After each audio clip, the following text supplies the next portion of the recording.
Take your things and go. You've contributed nothing. One day, you'll understand what you've done. I made the biggest mistake of my life. You lost me long before you learned my worth. Daniel Mercer stood on the front porch holding a trash bag filled with his pregnant wife's clothes while rain soaked the driveway. 3 suitcases sat beside the curb. Beside them stood a stroller Emily had bought secondhand years earlier because she hated wasting money. Take your things and leave. Inside the house, another woman stood in the kitchen wearing Emily's robe. Emily Mercer was 7 months pregnant and carrying their first child. What Daniel didn't know was that less than 48 hours earlier, a team of trust attorneys had finalized paperwork placing control of a $10 billion family fortune in her hands. He believed he was finally cutting loose a wife who contributed nothing. In reality, he was standing in front of a house that legally belonged to her. And the cruelest part was that Emily still remembered a time when she believed he loved her for who she was. Welcome to today's story. If you enjoy emotional drama and shocking twists, don't forget to like this video and subscribe for more unforgettable stories. And before we begin, let me know where you're watching from in the comments. 6 months earlier, Emily still believed her marriage could be saved. Spring had just arrived in Connecticut. The trees along their quiet, suburban street were beginning to turn green again. The mornings were cool. The neighborhood was peaceful. From the outside, the Mercer family looked successful. Daniel drove a luxury SUV. Their house sat in a gated community. He worked in commercial real estate and often talked about upcoming deals. People assumed he was doing very well. Emily never corrected them. Most neighbors thought she was a stay-at-home wife with no career. Some probably assumed she depended entirely on her husband. Again, Emily never corrected them. She preferred it that way. Growing up, she had spent years surrounded by people who measured worth through money, family names, and social status. She had watched friendships form around wealth and disappear when fortunes changed. By the time she met Daniel, she had become tired of that world. She wanted something simple, something real. For years, she believed she had found it. That morning, she stood in the kitchen wearing leggings and an oversized sweater, preparing breakfast while Daniel checked emails on his phone. His attention barely left the screen. "Big meeting?" Emily asked. Daniel nodded. "Potential investors?" She smiled. "I hope it goes well." "Hopefully better than last quarter." The answer came with a hint of frustration. Emily noticed it. Lately, frustration seemed to follow him everywhere. At work, at dinner, even on weekends. The pressure in his industry had been increasing. Interest rates were changing. Projects were slowing. Investors were becoming cautious. Daniel rarely discussed details, but Emily could feel the stress. She placed a plate in front of him. He glanced at it briefly. "Thanks." The gratitude felt automatic, like a habit instead of a feeling. Before Emily could sit down, the front door opened. Margaret Mercer entered without knocking. She carried designer shopping bags and the confidence of someone who believed every room belonged to her. "Good morning," Emily said politely. Margaret barely acknowledged her. Her attention shifted immediately toward her son. "Daniel, did you call the Henderson Group? I'm handling it. You need stronger contacts," Margaret replied. "Everyone else is moving forward while you're carrying unnecessary weight." Emily knew what that meant. Margaret rarely criticized her directly anymore. She had become more subtle with age, or perhaps more skilled. Daniel remained silent. That silence hurt more than the words. Margaret finally turned toward Emily. Still at home, Emily smiled lightly. "I'm helping Daniel while he focuses on work." Margaret laughed softly. "That's one way to describe it." The room grew quiet. Emily focused on her coffee. Years earlier, comments like that would have started arguments. Now she simply let them pass. Not because they didn't hurt, because she was tired. A few hours later, after Daniel left for work, Emily drove into Hartford for an appointment. The office occupied the top floor of an old stone building overlooking the river. Most people would have assumed she was visiting an accountant or financial planner. The truth was much bigger. Inside a private conference room, 3 people waited. A trust attorney, a senior advisor from her family's office, and a wealth manager she had known since childhood. The meeting lasted nearly 2 hours.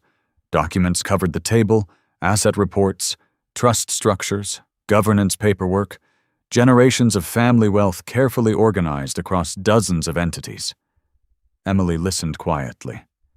She always found these meetings uncomfortable, not because they were complicated, because they reminded her of a life she had spent years trying to escape.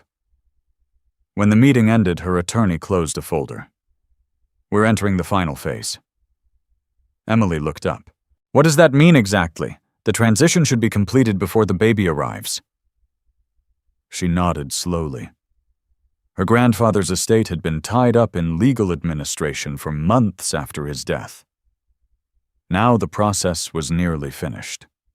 Soon she would become the controlling beneficiary of a family trust worth more money than most people could imagine. Only a handful of people knew the full number. Daniel was not one of them. The attorney studied her carefully. "Have you told your husband yet?" Emily looked toward the window. Cars moved below. People rushed through ordinary afternoons. "No." The advisor exchanged a glance with the attorney. "Do you plan to eventually?" "Why wait?" Emily hesitated, because the answer felt embarrassing. Because after 7 years of marriage, she still wanted reassurance that should not have been necessary. "I want to know who loves me before they know what I have." Nobody spoke. The attorney finally nodded. "That's understandable." As Emily gathered her purse and prepared to leave, her phone vibrated. A text from Daniel. "Running late, dinner without me. Nothing more, no heart emoji, no apology. Just 6 words. Emily stared at the message longer than she should have. Then another notification appeared. This one came from her attorney. "Confidential update. Final trust transfer scheduled for completion before expected delivery date." Emily's heartbeat slowed. Something important had just moved one step closer, and she had no idea that by the time those documents became effective, her marriage would already be breaking apart. The next morning, Daniel left before sunrise. Emily heard the garage door open while she was still in bed, one hand resting over the small curve of her stomach. He did not kiss her goodbye. He did not leave a note. He only sent a text after he was already gone. "Early meeting. Don't wait up tonight." Emily stared at the screen until it dimmed in her hand. There had been a time when Daniel would tell her everything. A difficult client, a delayed closing, a lender backing out. He used to come home and drop his head into her lap like the world had been too heavy to carry alone. She had held that weight with him, quietly, gladly. Now he carried his problems somewhere else. Daniel Mercer arrived at the offices of Mercer Lane Development just after 7. The company occupied half a floor in a glass building downtown, nice enough to impress visitors, not large enough to hide trouble. His name was on the door, but lately that name felt heavier than an honor. 2 projects were behind schedule. One private lender had paused funding. A hotel redevelopment deal in Stamford was draining cash faster than expected. Daniel had not told Emily the full truth. He told himself he was protecting her from stress, especially with the pregnancy. But deep down, that was not the real reason. He hated the idea of admitting weakness to a wife who stayed home in soft sweaters, folded baby clothes, and asked gentle questions he no longer had the patience to answer. By late morning, he was sitting across from Vanessa Cole in a conference room overlooking the city. Vanessa worked as a luxury development consultant, though she made the title sound larger than it was. She knew investors' hotel groups, wealthy families, and people who liked feeling important. Daniel had met her through a project pitch 2 months earlier, and from the first meeting she had known exactly how to speak to the part of him that felt unseen. "You're underselling yourself," Vanessa said, sliding a folder across the table. "That's your real problem." Daniel leaned back, tired but listening. "I'm overleveraged," he said. "That's the problem." No, she replied, calm and certain. You're surrounded by people who make you think small. There's a difference. He looked up. Vanessa smiled just enough to make the comment feel personal. Men at your level need an environment that reflects where they're going, she continued. Investors notice everything. Your home, your spouse, your circle. Whether you look like a man building something serious or a man being dragged backward by domestic chaos. Daniel should have pushed back. He should have said Emily was pregnant, that she had supported him for years, that she had given up pieces of herself so he could chase deals that sometimes paid off and sometimes did not. Instead, he said nothing. Vanessa took his silence as permission. I'm not judging, she said softly. I'm just saying image matters. Your competitors understand that. Their wives host dinners, make introductions, sit on charity boards, look the part. They don't show up in grocery store cardigans acting like the world is too much. Daniel's jaw tightened. Emily had worn a cardigan like that to his last small investor dinner because she had been nauseous and cold. She had still helped prepare the house, still smiled through a headache, still remembered every guest's dietary preference. But what Daniel remembered now was the way one investor's wife had looked her up and down. He hated that he remembered. Vanessa leaned closer. I can help you get in rooms you should already be in, she said, but you need to stop apologizing for wanting more. Those words stayed with him all day. By evening, Daniel was not at home. He was at a rooftop lounge in West Hartford, sitting beside Vanessa while city lights flickered below them. It was supposed to be a strategy drink after a meeting. That was what he told himself. Then one drink became two. Vanessa laughed at his jokes. She touched his arm when she spoke. She listened as if every frustration in his life proved he was destined for something better. My mother thinks Emily never understood ambition, Daniel admitted. Vanessa looked at him carefully. And do you? He stared into his glass. I think she stopped trying. It was not fair. Part of him knew that. Emily had not stopped trying. She had simply tried in ways that did not show up on balance sheets. She kept his life smooth. She handled appointments, meals, family birthdays, quiet emergencies. She remembered things he forgot and forgave things he never apologized for. But Vanessa did not ask about that. She only tilted her head and said, That must be lonely. Daniel felt something loosen in his chest. Not love, not yet. Something more dangerous. Permission. At home, Emily ate dinner alone. She reheated soup, sat at the kitchen island, and left Daniel's portion covered on the stove. The house was quiet, except for the hum of the refrigerator and the rain tapping lightly against the windows. Her phone buzzed once. A message from Margaret. Daniel needs focus right now. Please don't burden him with emotional demands. Men under pressure need peace, not another dependent. Emily read it twice. Then she placed the phone face down. Her eyes burned, but she did not cry. She had grown up around people who could insult with perfect manners. Margaret's cruelty was not new. What hurt was that Daniel kept allowing it. Later that night, close to midnight, Daniel came home smelling faintly of expensive perfume and whiskey. Emily was sitting in the living room with a folded baby blanket in her lap. You're still awake, he said, surprised rather than concerned. I wanted to make sure you got home safely. He loosened his tie. You don't have to monitor me. The words landed cold. Emily looked at him, really looked. The tiredness in his face was real. So was the distance. Something about him had shifted like a door inside him had opened somewhere else and closed here. I'm not monitoring you, Daniel, she said quietly. I'm your wife. He exhaled, irritated. I know what you are. For a moment, neither of them moved. Then his phone lit up on the counter. Emily saw only part of the message before he grabbed it. Vanessa Cole. Tonight was exactly what you needed.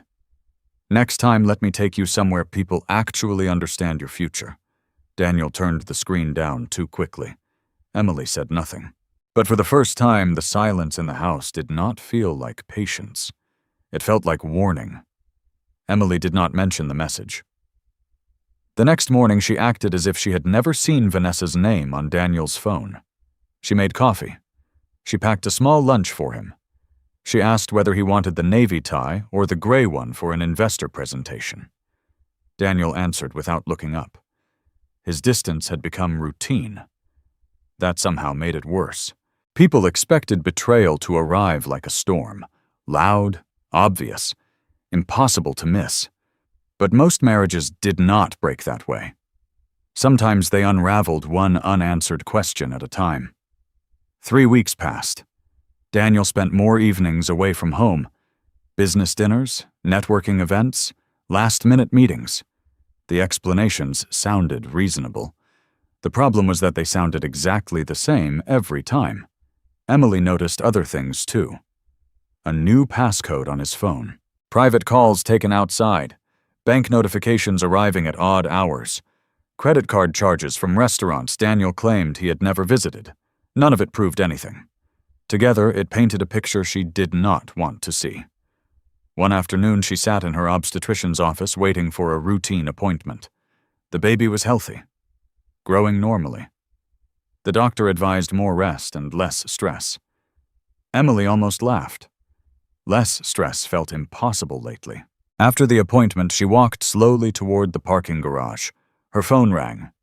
Daniel. For a brief moment, hope appeared. Maybe he was checking on the baby. Maybe he missed her. Instead, his voice sounded rushed.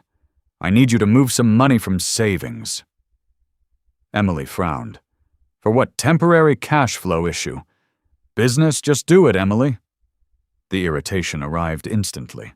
No explanation, no discussion, just expectation. She stared at the concrete floor beneath her feet. "How much? 25,000? Emily hesitated. Years ago, she would have transferred it immediately. Now something felt wrong. "Can I see the numbers first?" Silence. Then a cold response. "You don't understand this stuff." The words stung more than they should have. Not because they were cruel. Because Daniel genuinely believed them. He had no idea she spent part of every quarter reviewing financial reports larger than most companies would ever see. He had no idea trust attorneys regularly consulted her regarding investment structures, tax exposure, and governance matters. To him, she was simply a dependent wife. Someone protected from complicated things. Someone who needed him.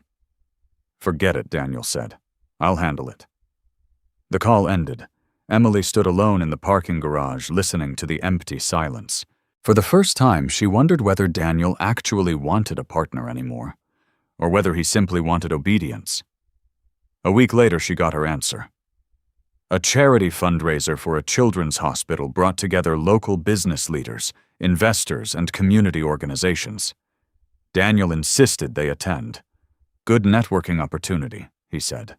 Emily chose a simple black maternity dress and arrived beside her husband, smiling politely, despite feeling exhausted. The ballroom buzzed with conversation.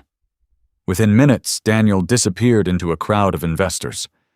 Emily wandered toward a refreshment table. That was when she saw her. Vanessa Cole. Tall, elegant, confident. The same woman from the text message. She stood beside Daniel, laughing at something he had said. Her hand rested casually on his arm. Not for a second, not by accident, long enough to communicate ownership. Emily felt something tighten in her chest. Daniel noticed her watching. For an instant, guilt crossed his face. Then it vanished. He walked toward Emily. "Vanessa's helping with one of our developments," he explained. Emily looked at him. Just looked. No accusations, no scene, no public embarrassment. That somehow made him more uncomfortable. Vanessa extended her hand. "Nice to finally meet you." Emily shook it. "Likewise." Vanessa smiled politely, but there was something underneath it. Confidence, possession, a belief that she was already winning a competition Emily never agreed to enter. Throughout the evening, Vanessa remained close to Daniel. Too close. Every conversation seemed designed to highlight status, ambition, success. At one point, Emily overheard Margaret speaking with another investor's wife. Daniel has tremendous potential, Margaret said proudly. He just needs people around him who understand growth. The woman's eyes drifted toward Emily. Margaret did not correct the implication. She didn't need to. The damage was already done. Later that night, back at home, Emily stood in the nursery folding baby clothes. Daniel entered quietly. "We need to talk." Those words rarely brought good news. Emily continued folding. "Okay." Daniel rubbed his forehead. "You've been acting distant." For a moment, she almost laughed. The irony felt unbelievable. "I've been acting distant." He ignored the question. "The pregnancy has changed things." Emily slowly lowered the tiny blue blanket in her hands. "What exactly are you saying? I'm saying we're different people now." Fear entered the room. Small at first, then larger, more real. Emily looked at the man she had loved for 7 years, the man she believed knew her better than anyone. Suddenly he felt like a stranger. That night she barely slept. The next morning she did something she never imagined doing. She scheduled a consultation with a family attorney, not because she wanted a divorce, because she no longer felt safe being the only person in the marriage who still believed in it. 2 days later, she sat across from attorney Rebecca Lawson in a quiet office overlooking downtown Hartford. Rebecca reviewed financial statements Emily had brought, account records, property documents, insurance paperwork, transaction histories. She asked careful questions. Then she became very quiet. Emily noticed immediately. "What is it?" Rebecca looked down at one particular document, then back up. Her expression had completely changed. "Mrs. Mercer," she said carefully, "there's something I need to ask." Emily felt her stomach tighten. Rebecca tapped a page sitting near the center of the table. "Does your husband know who actually owns the house?" Emily stared at Rebecca Lawson across the conference table. For a moment she thought she had misunderstood the question. "Owns the house?" she asked quietly. Rebecca slid a property document closer. "Yes." Emily looked down at the page. The legal language meant little to her at first glance. She recognized the address immediately. Their address.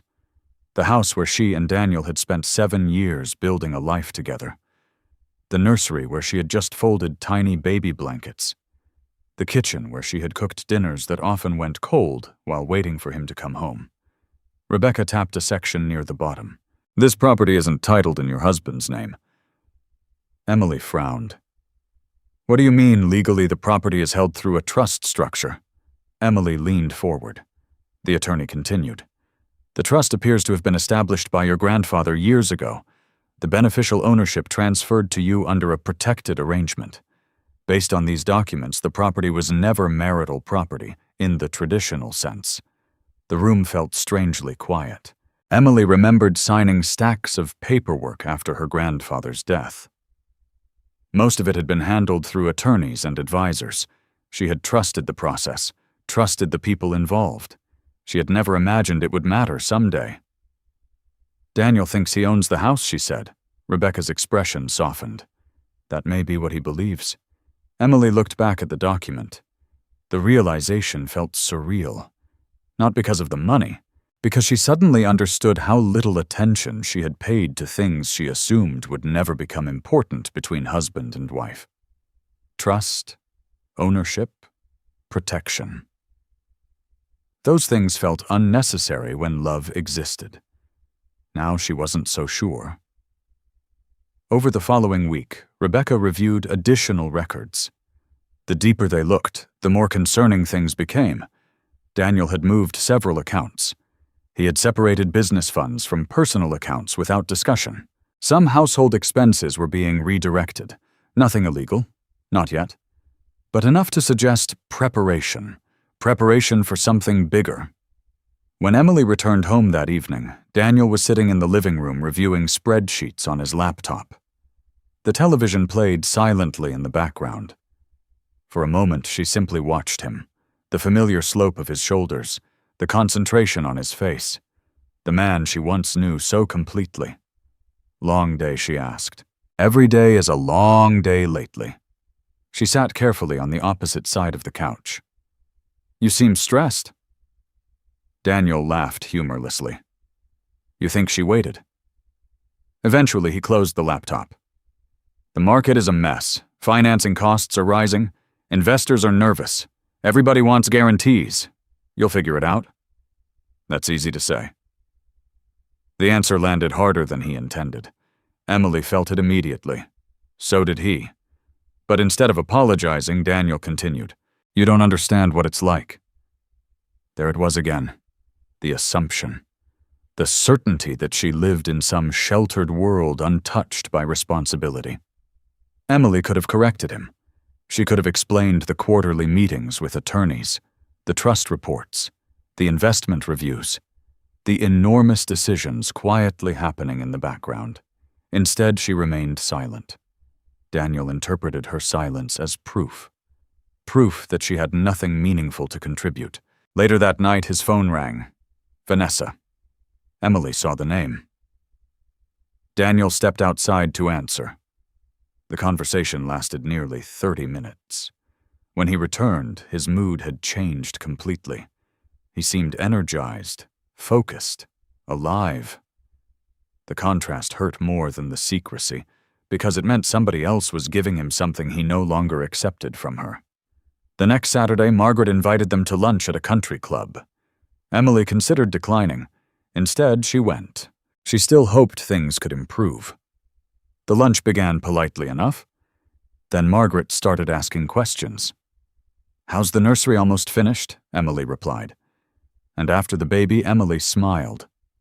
We'll figure things out. Margaret nodded. Then came the comment she had clearly prepared beforehand. You know, most women eventually want something of their own. Emily remained calm. I'll always have something of my own. Margaret laughed lightly. What exactly? The table went quiet. Daniel looked uncomfortable, but said nothing. Margaret continued. A career, income, independence, some contribution beyond decorating rooms and shopping for baby clothes. Emily stared at the glass of water in front of her. The words themselves weren't new. The humiliation came from Daniel's silence. Again he allowed it. Again he chose comfort over loyalty. Finally, Emily set down her fork. I contribute more than you realize. Margaret smiled. I'm sure you believe that. The conversation moved on. But the damage remained. That night after they returned home, Daniel and Emily barely spoke. The distance between them seemed larger than the walls around them. Hours later, Emily sat alone in the nursery. Moonlight spilled through the window.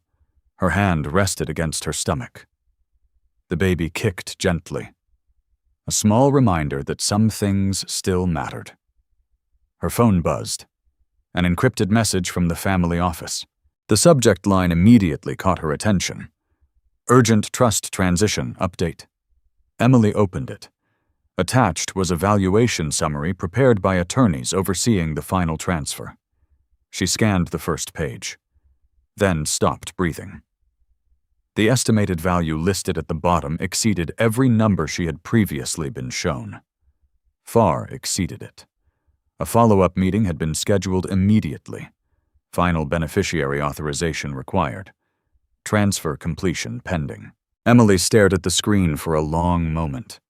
Somewhere downstairs, Daniel slept peacefully convinced she depended entirely on him. He had no idea that a legal reality existed beneath his assumptions, and he had no idea that the foundation of his certainty was about to crack.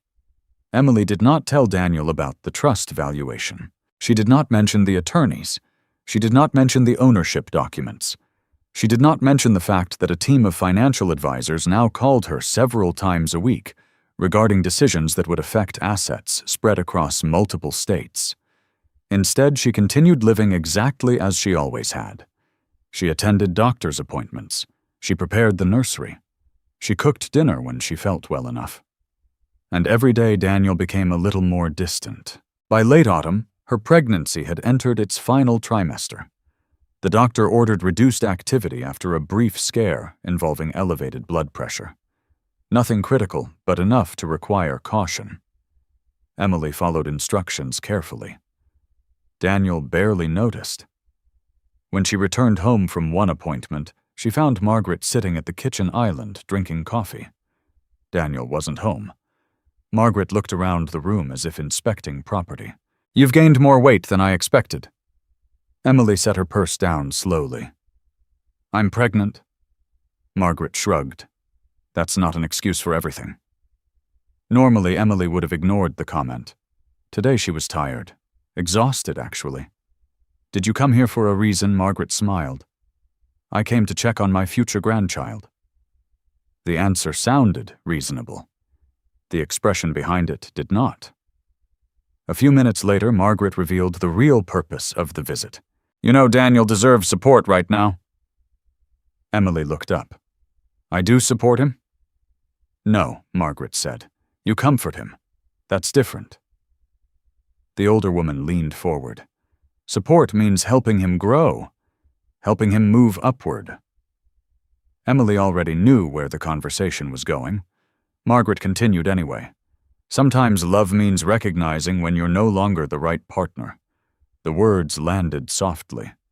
That made them worse. Because they sounded rehearsed. Emily felt a chill move through her chest. For the first time, she wondered if these conversations were happening elsewhere. Between Margaret and Daniel. Between Margaret and someone else. Perhaps even between Margaret and Vanessa. After Margaret left, Emily sat alone in the kitchen for nearly an hour. Outside, rain tapped against the windows. Inside, the silence felt heavier than usual.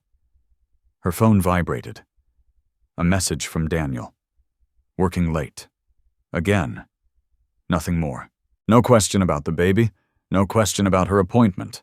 No question about how she was feeling. Emily stared at the screen. Then she quietly deleted the message. Not because she was angry, because she was tired of rereading evidence that she no longer mattered. 3 days later, another piece of the truth appeared. Daniel claimed he was attending a development meeting in New Haven. The explanation sounded believable. The problem was that Emily unexpectedly saw him elsewhere. She had stopped at a pharmacy to pick up medication. As she exited the store, she noticed a familiar black SUV parked across the street. Daniel's SUV. At first, she assumed it was coincidence. Then she saw him. And Vanessa. They emerged from an upscale restaurant together. Not a business lunch, not a professional meeting. They looked comfortable. Familiar. Vanessa laughed at something he said. Daniel touched the small of her back as they crossed toward the parking lot. The gesture lasted only a second. A tiny movement. But some betrayals did not require proof. The body understood before the mind accepted it. Emily stood frozen beside her car. The world around her continued normally. Traffic moved. People entered stores. Someone pushed a stroller across the sidewalk. Meanwhile, her marriage quietly broke apart in front of her eyes. She left before they could see her. That evening, Daniel came home carrying takeout containers. An unusual gesture, almost guilty. "Thought you might like Thai food," he said. Emily looked at him. He smiled. The same smile she had trusted for years. The same smile he had likely worn hours earlier while sitting across from another woman. For a moment, she considered confronting him. Demanding honesty. Demanding respect. Demanding an explanation. Instead, she asked one question. How was New Haven? The lie came easily, productive. Emily nodded. Nothing more. Something changed inside her then. Not anger, acceptance, the most dangerous stage of heartbreak, when hope finally starts letting go. Over the following weeks, Daniel's behavior became bolder, more careless, more entitled. Vanessa's influence was no longer hidden. Her name surfaced repeatedly during conversations about projects and investors. Daniel praised her constantly, her connections, her intelligence, her vision. Every compliment felt like a comparison. One evening, while reviewing household accounts, Emily noticed something else. Several automatic transfers had changed. Joint funds were being moved. Access permissions had been modified. Certain financial statements no longer appeared in shared records. Nothing illegal. Not yet. But deliberate. Very deliberate. Rebecca Lawson reviewed the documents the next morning. The attorney's expression darkened immediately. He's preparing.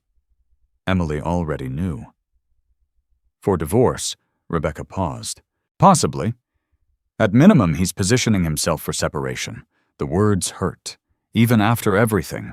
Even after Vanessa. Even after months of emotional abandonment. Some part of Emily still wanted to be wrong. Rebecca closed the folder. There's something else. Emily looked up. What? The attorney slid another document across the table. Property records. Trust records. Ownership filings. More evidence connected to the house. Rebecca pointed toward a specific section. The ownership structure is even stronger than we originally believed. Emily frowned. What does that mean? It means if your husband thinks this house belongs to him... Rebecca stopped. Then she finished the sentence carefully. He's making decisions based on a very dangerous misunderstanding. That same evening, Daniel walked through the front door carrying a folder. A thick folder. Legal paper protruded from one side. Emily immediately recognized the logo printed across the top. A family law firm. Daniel noticed her looking. For one brief second, guilt flashed across his face. Then it disappeared. And Emily realized the moment she had feared for months had finally arrived. Daniel set the folder on the dining table and stood there for several seconds before speaking. The house felt unnaturally quiet. Emily remained seated across from him, one hand resting protectively over her stomach. Neither of them looked away.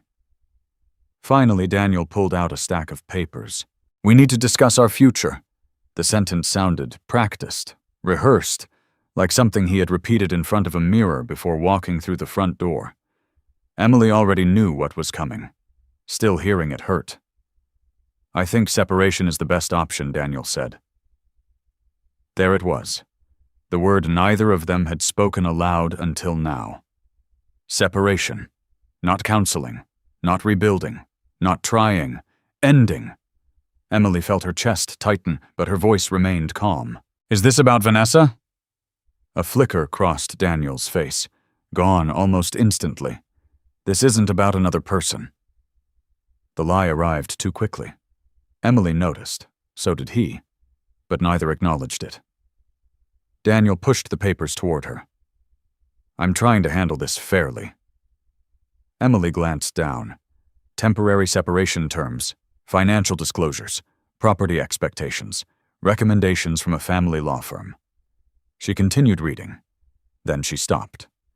Several assumptions filled the document. Assumptions that Emily depended entirely on Daniel. Assumptions that major assets belonged exclusively to him. Assumptions that he controlled the future.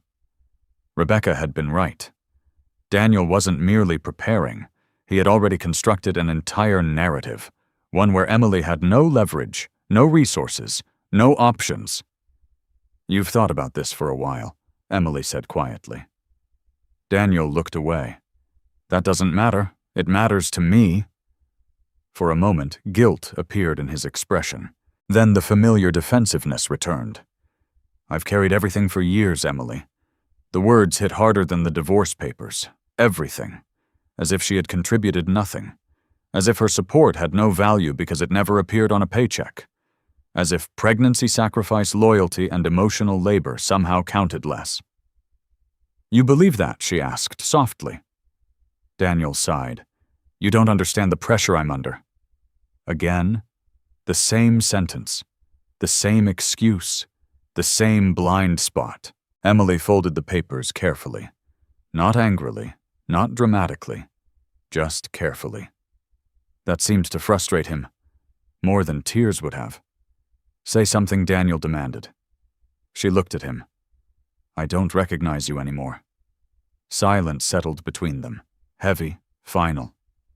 3 days later, Vanessa stopped pretending. Emily arrived home from a prenatal appointment and found a luxury gift bag sitting on the kitchen island. Inside was a bottle of expensive wine and a handwritten note. Looking forward to celebrating the next chapter. No explanation, no attempt to hide it. Nothing. Emily stared at the card for several seconds. Then she placed it back inside the bag and walked upstairs. She was tired of chasing answers. The answers were already standing in front of her. Meanwhile, Daniel's behavior continued changing. He spent fewer nights at home. His calls became secretive. His patience disappeared completely. Even small disagreements escalated into irritation. One evening he snapped because dinner wasn't ready, another because Emily forgot to forward an email. The incidents themselves were minor. The contempt behind them wasn't. Margaret's involvement grew worse. She visited frequently now, almost as if she sensed victory approaching. One afternoon she entered the nursery uninvited while Emily organized baby clothes. Margaret examined the room, then smiled. "It's beautiful." Emily nodded politely. "It still needs a few things, perhaps not for long." Emily looked up. "What does that mean?" Margaret folded her arms.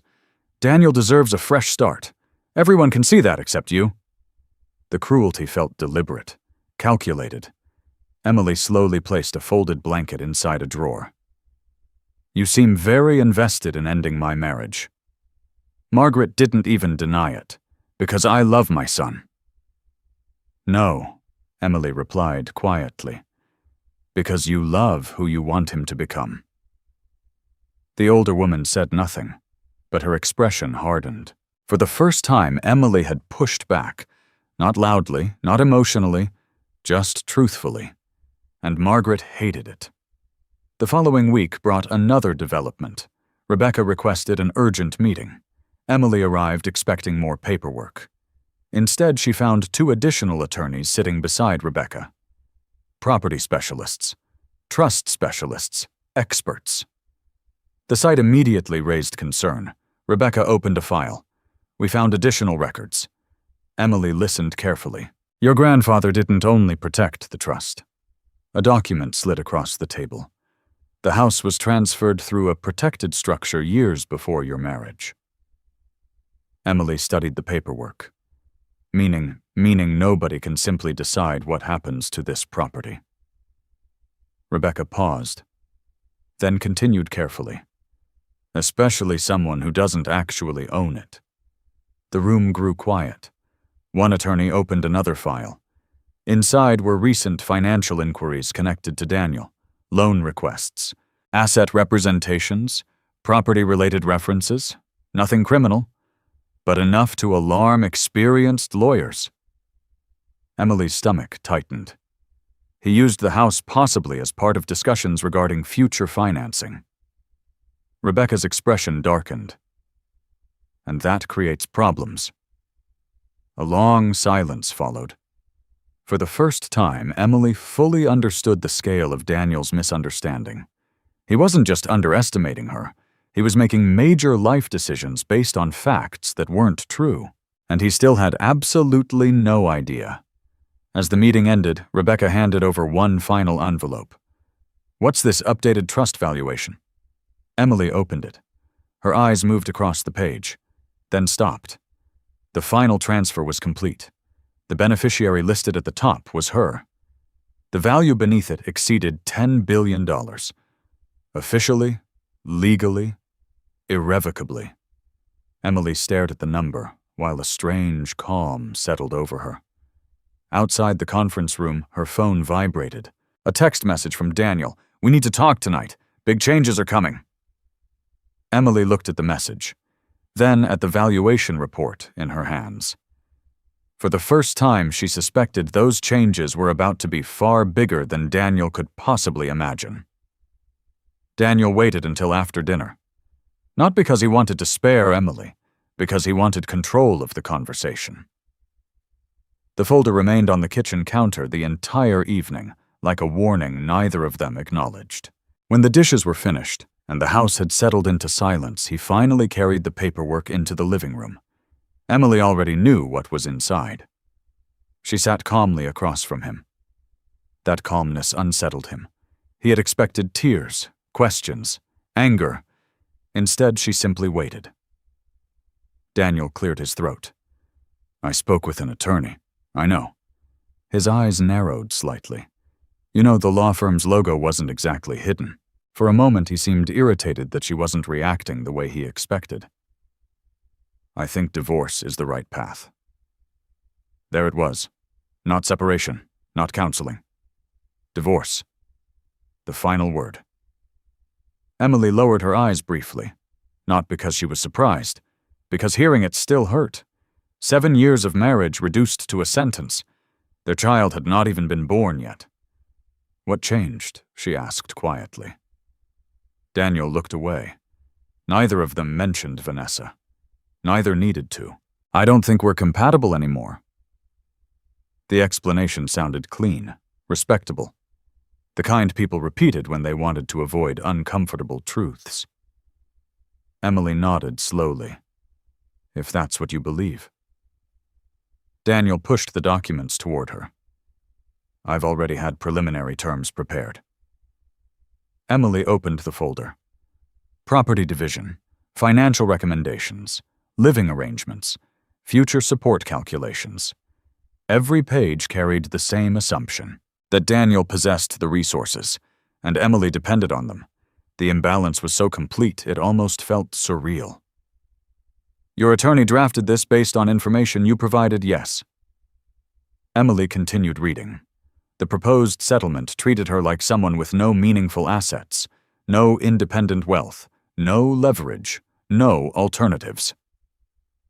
Daniel watched her carefully. He mistook her silence for weakness. What he couldn't see was that Rebecca and 3 separate trust attorneys had already reviewed far more substantial documents than these. What are you thinking? He asked. Emily closed the folder. I think you've made a lot of assumptions. Daniel laughed softly. About what? Almost everything she thought. Instead, she simply said, about our marriage. His expression hardened. The discussion ended there. Neither changed the other's mind. Over the next 2 weeks, the atmosphere inside the house deteriorated rapidly. Daniel spent most evenings away. Sometimes he claimed business meetings, sometimes networking events, sometimes nothing at all. Eventually, he stopped explaining. The absence became normal. One afternoon, Emily returned from a medical appointment and found an unfamiliar coat hanging near the front door. Women's designer brand. Definitely not hers. She stared at it for several seconds, then heard laughter coming from the kitchen. Vanessa. The sound immediately tightened something inside her chest. Emily followed it slowly. When she entered the room, Vanessa stood beside the island, drinking coffee. Coffee from Emily's favorite mug. Daniel stood nearby, reviewing something on his tablet. For a moment, nobody spoke. Nobody moved. The scene felt absurdly intimate, like Emily had walked into someone else's house. Vanessa recovered first. Her smile appeared instantly. Polished? Confident? I didn't realize you'd be home this early. The words were polite. The message underneath them wasn't. Daniel looked uncomfortable, but only briefly. Vanessa stopped by to discuss an investor presentation. Emily glanced around the kitchen. No presentation materials, no laptop, no conference documents. Only coffee. Conversation, comfort. I see. That was all she said. She walked past them and headed upstairs. Behind her, silence filled the room. The humiliation followed her all the way to the bedroom.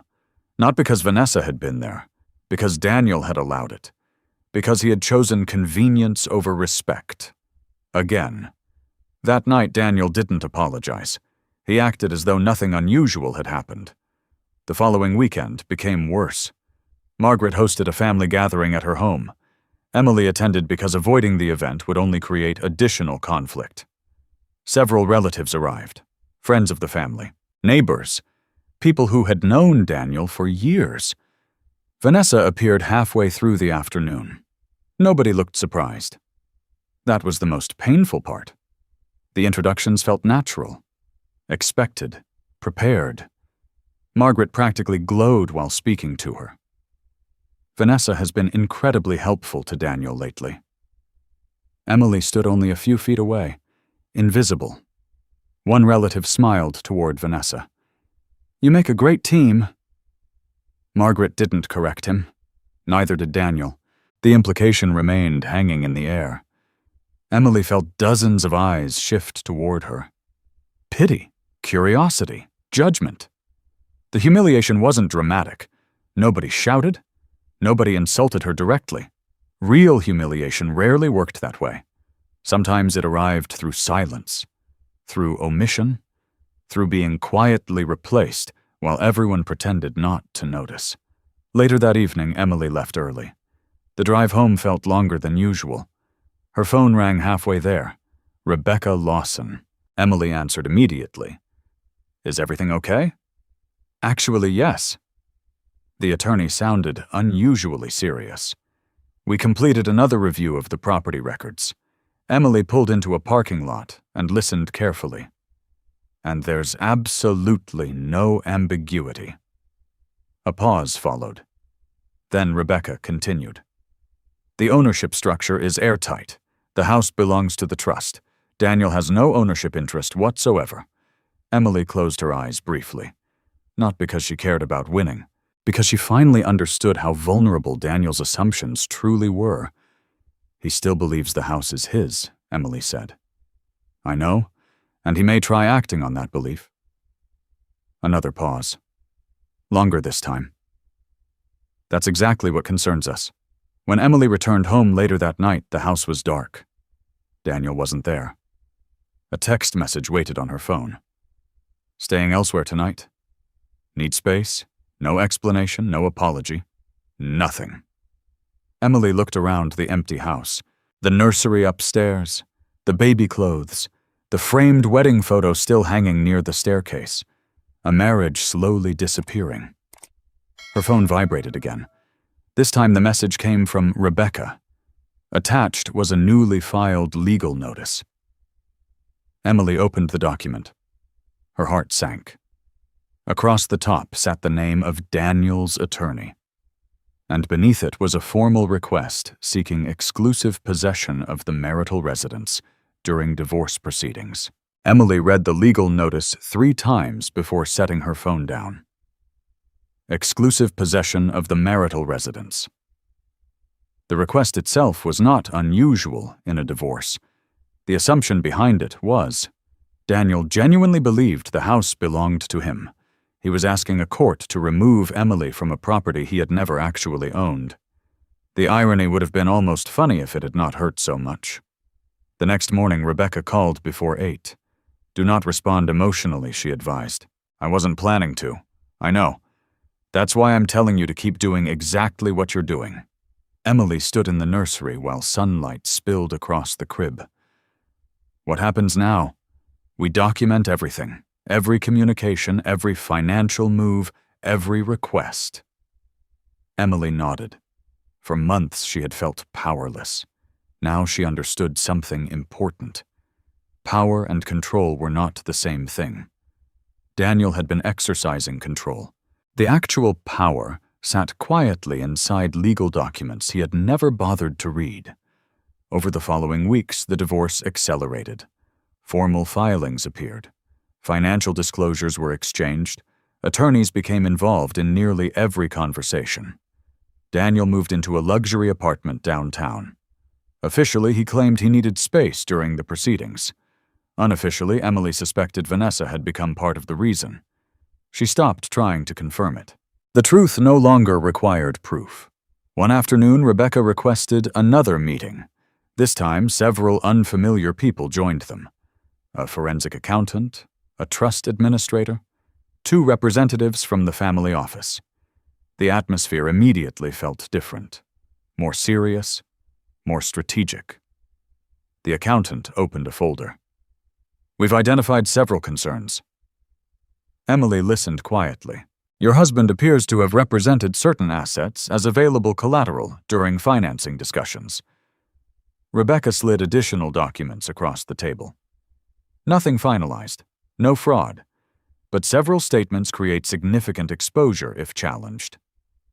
Emily studied the pages: property references, asset summaries, loan discussions. The house appeared repeatedly, a house Daniel did not own. Her stomach tightened. He used it, potentially to strengthen financing negotiations, the accountant replied. Does he know he's wrong? Nobody answered immediately. Finally, Rebecca spoke. We don't believe he understands the ownership structure. Emily looked down at the paperwork. That was the tragedy of it. Not ignorance itself, confidence built on ignorance. Daniel had spent months making decisions while believing he possessed leverage he never actually had. Meanwhile, Daniel's situation continued deteriorating. One investor withdrew from a project. Another demanded additional documentation. Financing timelines slipped, costs increased, pressure mounted. Instead of stepping back, Daniel doubled down. Vanessa encouraged it, at least according to messages later obtained during disclosure requests. She repeatedly assured him bigger opportunities waited ahead, that his future would improve once the divorce was finished, that he needed people who matched his ambition. The promises sounded attractive. Reality was proving more expensive. Several weeks later, Emily attended a settlement conference with her attorneys. Daniel arrived with his legal team. Vanessa wasn't present, but her influence filled the room anyway. Daniel looked tired. Older somehow. Stress had carved new lines into his face, yet arrogance remained. He greeted Emily politely, distantly, like someone discussing a business dispute rather than the collapse of a marriage. Negotiations began. Property, support, custody planning after the baby arrived. Then the conversation shifted toward the house. Daniel's attorney confidently referenced future occupancy arrangements. Rebecca allowed him to finish, then calmly placed several documents on the table. Trust records, ownership filings, property structures. The attorney's expression changed almost immediately. Daniel noticed. What is it? His lawyer scanned another page, then another. A long silence followed. The first crack appeared. Small, but unmistakable. We may need additional review, his attorney said carefully. Daniel frowned. Review of what no one answered directly. Not yet. It wasn't the right venue, not the final reveal. But for the first time, uncertainty entered the room. Emily saw it happen. And strangely, she felt no satisfaction, only sadness, because this man had once been her best friend. Because none of this had needed to happen. Because pride had led him somewhere facts never would have allowed. After the meeting ended, Daniel followed her into the parking garage. What's going on? He asked. Emily turned toward him. What do you mean my attorney is suddenly acting like there's a problem? 1,000 responses crossed her mind. Instead, she chose honesty. There are things you never bothered to understand. The words lingered between them. Daniel's frustration surfaced immediately.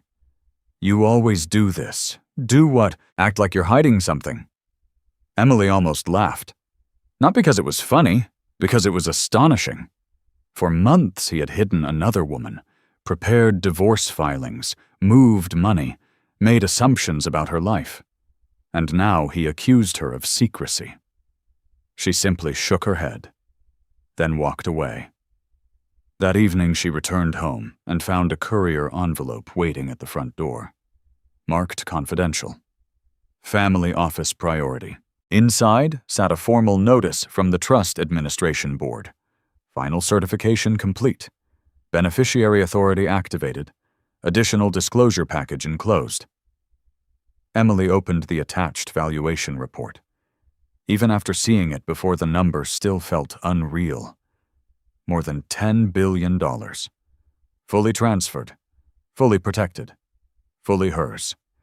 At that exact moment across town, Daniel received a message from his attorney. "We need to talk immediately.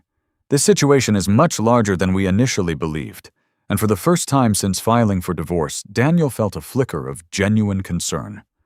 By the time the divorce was finalized, winter had settled over Connecticut. The courtroom reveal had changed everything. Daniel had learned the truth in the worst possible way. The house he tried to claim was never his. The trust he dismissed as irrelevant controlled assets worth more than $10 billion. The wife he had treated like a dependent had been the beneficiary of a family empire all along. Yet none of that had hurt him as much as realizing when he had lost her. Not in court, not when the valuation reports appeared, not when the attorneys exposed the ownership records. He had lost her months earlier, the moment he stopped respecting her, the moment he chose admiration from strangers over loyalty at home, the moment he made her feel alone while carrying their child. Emily gave birth several weeks later. The delivery was difficult, but successful. When she finally held her son for the first time, the noise of the legal battles disappeared.